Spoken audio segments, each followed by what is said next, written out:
Welcome again, everyone, to TNS Radio Ireland. You're listening to Mike Montagne, original 1968 architect of mathematically perfected economy, speaking on mathematically perfected economy and absolute consensual representation.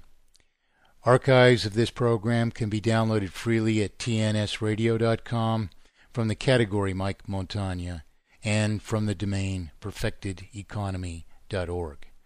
Original material, analyses, and solution, as always, are copyright and trademarked by yours truly, Mike Montagne.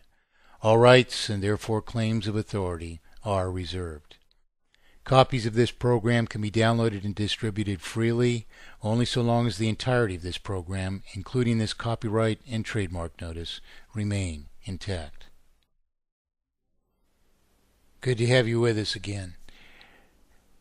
What favors can we possibly do ourselves? Pretending to understand that we're subjects of a Ponzi scheme, or that money can only be spent into circulation as a, quote, gift, unquote, or that money is created out of, quote, thin air, unquote. What possible service can these misunderstandings do us? If we went into a court of law, or if we appealed to our legislatures, or executive branches of government, of ostensibly representative government, and we said money is created out of thin air,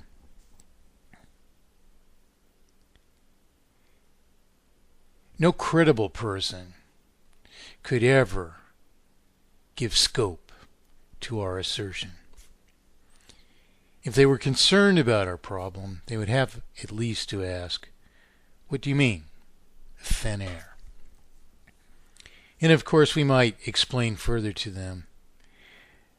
But until we understand that we do not borrow money from banks, that they do not give up lawful consideration, that there is no debt to the bank, albeit there is an obligation to pay and to retire principal from circulation, that because there's no lawful consideration at stake, the bank has no property whatsoever at risk to justify interest. And therefore, to resolve our affairs, not only do we have to eradicate interest, but we have to count all prior payments of interest instead toward principal. And then if we understand just one further thing, and that is to solve inflation and deflation, we have to maintain a circulation which at all times is both fully disposable and equivalent to the remaining value of represented property. Then also, of course, we understand that we have to impose an obligatory schedule of payment upon any promissory obligation, which pays and retires principal at no less than the rate of consumption or depreciation of the related property.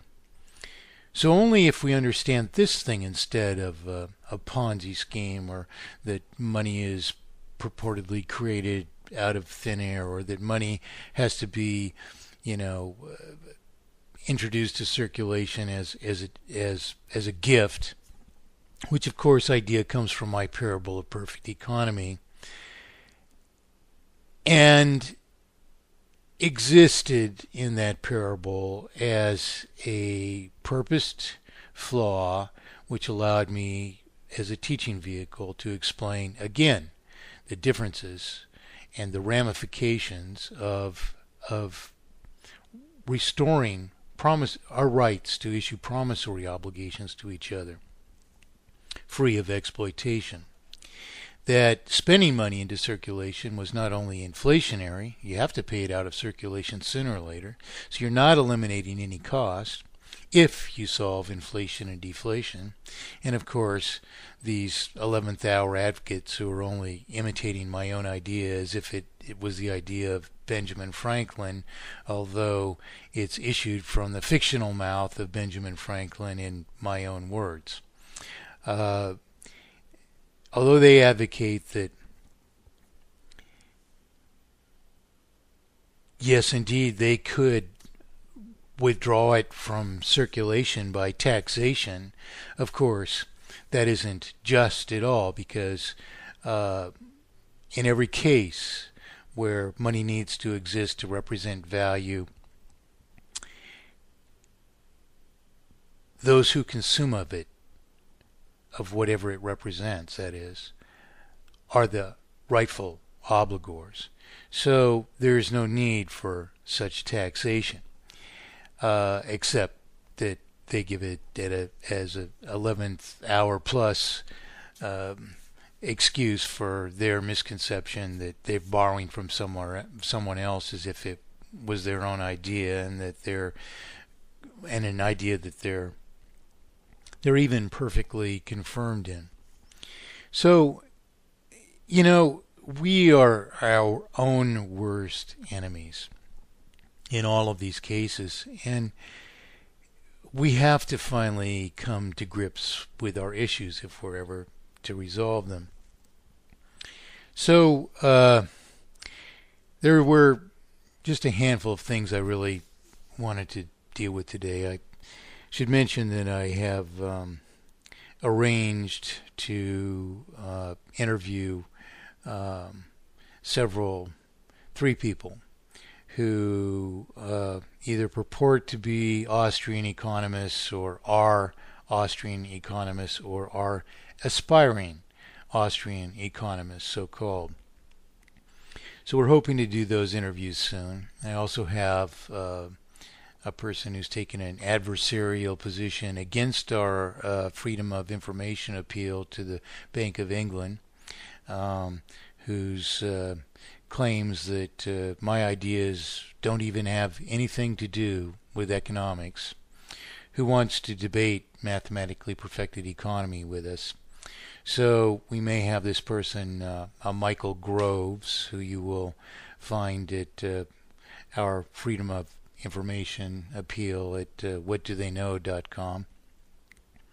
So we may be interviewing Mr. Groves, although I'm not sure he even has anything which might be so interesting to say that would justify our time. Because, of course, a singular solution to inflation, deflation, maldisposition, systemic manipulation of the cost or value of money or property, and inherent, irreversible, and therefore terminal multiplication of artificial indebtedness by interest, of course, resolves all monetary issues. Now, what could be more relevant? However, I suppose Mr. Groves' testimony may be amusing or entertaining on some other grounds. In any case, he's asking me for more information about my ideas to help him invalidate me now that I've accepted, his agreement to debate mathematically perfected economy. I can count on one hand the number of people who have tried in 43 years. So, frankly, I have to say that it's only likely a matter of grave ignorance that Mr. Groves would be so self-deceived that he might offer alternate solution or disprove that it's even important, just for instance, to solve inflation and deflation. But these people are out there, and we have to contend with them because they are the enemies of solution.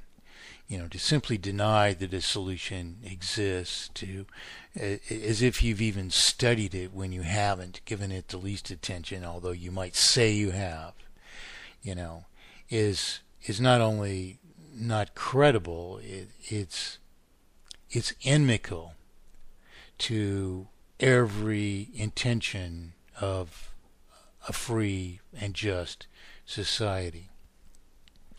So one of the things I wanted to do today was to follow up on this Bank of England Freedom of Information appeal we have at whatdotheyknow.com. Let me dig it out a minute. The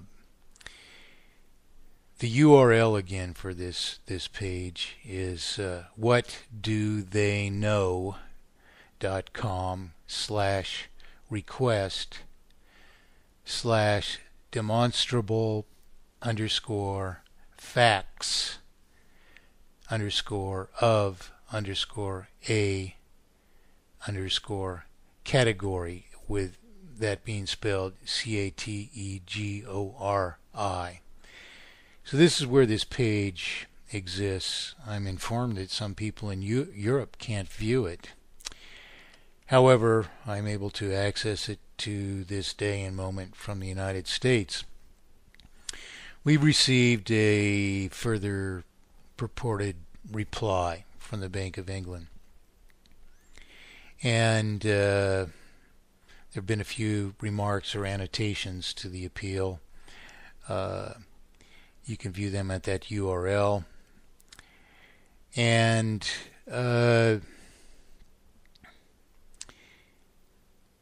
this reply, I suppose I should probably provide a bit of background information.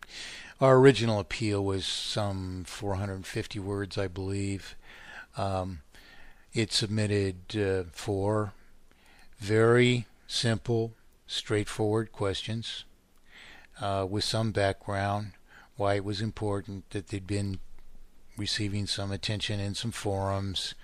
The 4 questions again are: what lawful consideration do you claim the Bank of England gives up when it creates money? This, of course, is a critical question.